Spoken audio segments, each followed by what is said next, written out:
Hello guys, మనకి రేపు ఫిబ్రవరి 19 నుంచి మార్చి 9 వరకు మనకి ఐసీసీ ఛాంపియన్స్ ట్రోఫీ జరుగుతూ ఉంది. సో అయితే దీనికి సంబంధించి హోస్ట్ వచ్చేసరికి మరి పాకిస్తాన్ హోస్ట్గా ఉంటుంది. సో అయితే మరి అంతకుముందు మరి మన వాళ్ళు చూస్తే పాకిస్తాన్కి వెళ్ళి ఐసీసీ ఛాంపియన్స్ ట్రోఫీలో పాల్గొనే ప్రసక్తి అయితే లేదు. సో మరి దీనికి సంబంధించి మరి మన వాళ్ళు అయితే మరి ఐసీసీకి కూడా చెప్పేశారు, బీసీఐ కూడా.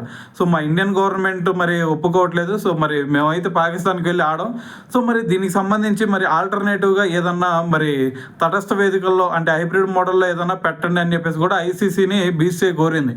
సో మరి దానికి సంబంధించి మరి ఐసీసీ వెళ్ళి పాకిస్తాన్ క్రికెట్ బోర్డుకి చెప్తే మరి పాకిస్తాన్ క్రికెట్ బోర్డు ఎట్టి పరిస్థితుల్లో మేము దీనికి అంగీకరించాం, ఖచ్చితంగా మరి ఇండియా వచ్చి పాకిస్తాన్లో ఆడాల్సిందే అని చెప్పేసి వాళ్ళైతే అనడం జరిగింది.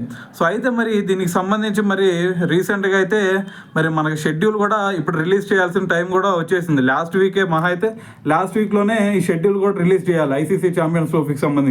సో మరి ఆ షెడ్యూల్ను కూడా మరి మన ఇండియా కోసం అని చెప్పేసి ఇప్పటి వరకు కూడా ఆపారు ఐసీసీ.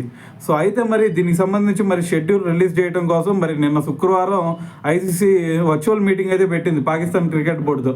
సో మరి వాళ్ళైతే ఇండియా టీం అయితే మరి పాకిస్తాన్కి వచ్చే ఛాన్స్ లేదు.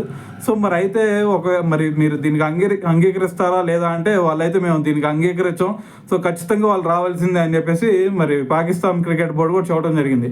సో అయితే మరి దీనికి సంబంధించి మరి మన ఇండియన్ టీంకి మన ఇండియన్ గవర్నమెంట్ వచ్చేసరికి బీసీఐకి మీరు ఒకవేళ ఐసీసీ ఛాంపియన్స్ ట్రోఫీలో పాల్గొనాల్సి ఉంటే సో హైబ్రిడ్ మోడల్లో అయితే ఆడండి.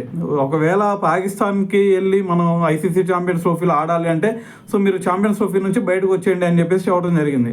సో అయితే మరి ఇదే ఐసీసీకి కూడా చెప్పారు కాబట్టి బీసీఐ. సో మరి వాళ్ళైతే కొంచెం కఠినంగా వ్యవహరించాలన్నమాట ఏది పాకిస్తాన్ క్రికెట్ బోర్డుతో. సో వాళ్ళు ఖచ్చితంగా రారు, మీరు కనుక దీనికి అంగీకరించకపోతే మరి మేమైతే హోస్ట్ని వేరే వెన్యూకి అయితే మారుస్తాం మరి. సో మరి మీకైతే హోస్ట్ని మార్చేస్తాం అని చెప్పేసి సో కొంచెం కఠినంగా వ్యవహరించింది అనమాట. అయితే మరి దీనికి సంబంధించి మరి పాకిస్తాన్ క్రికెట్ బోర్డు కూడా సరే అనడం జరిగింది. సరే హైబ్రిడ్ మోడల్లోనే పెట్టండి, మరి ఇండియా రాకపోతే మరి అని అయితే వాళ్ళు చెప్పారు. కానీ దీనికి అంగీకరించే ముందు వాళ్ళు ఒక 3 కండిషన్లు పెట్టారు. అదేంటంటే ఒకవేళ కనుక గ్రూప్ స్టేజ్లోనే ఇండియా కనుక ఓడిపోయి ఇంటికి వెళ్ళింది అంటే దాని తర్వాత సెమీఫైనల్, ఫైనల్ మ్యాచెస్, దాని తర్వాత గ్రూప్ మ్యాచెస్ అన్నీ కూడా పాకిస్తాన్లోనే పెట్టాలి అని చెప్పేసి ఒక ప్రపోజల్ పెట్టారు. సో దాని తర్వాత ఇంకొక ప్రపోజల్ ఏంటి అంటే ఒకవేళ మరి వీళ్ళు ఇండియా కనుక గెలిస్తే ఏది సెమీఫైనల్కి అలా వెళ్తే సో సెమీఫైనల్, ఫైనల్ దుబాయ్లోనే పెట్టండి. ఒకవేళ ఇండియా కనుక గ్రూప్ స్టేజ్ కూడా దాటకపోతే మిగతా మ్యాచెస్ అన్నీ మా పాకిస్తాన్లోనే ఆడొచ్చాలని చెప్పేసి చెప్పడం జరిగింది.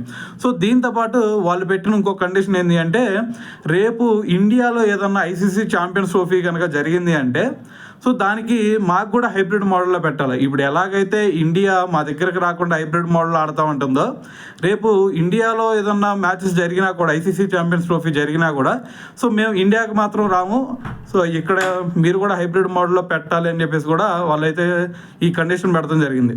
సో అయితే దీనికి సంబంధించి మరి వాళ్ళైతే తలొగ్గారు అని చెప్పేసి అయితే మనకి ఇప్పుడైతే న్యూస్ వచ్చిందనమాట.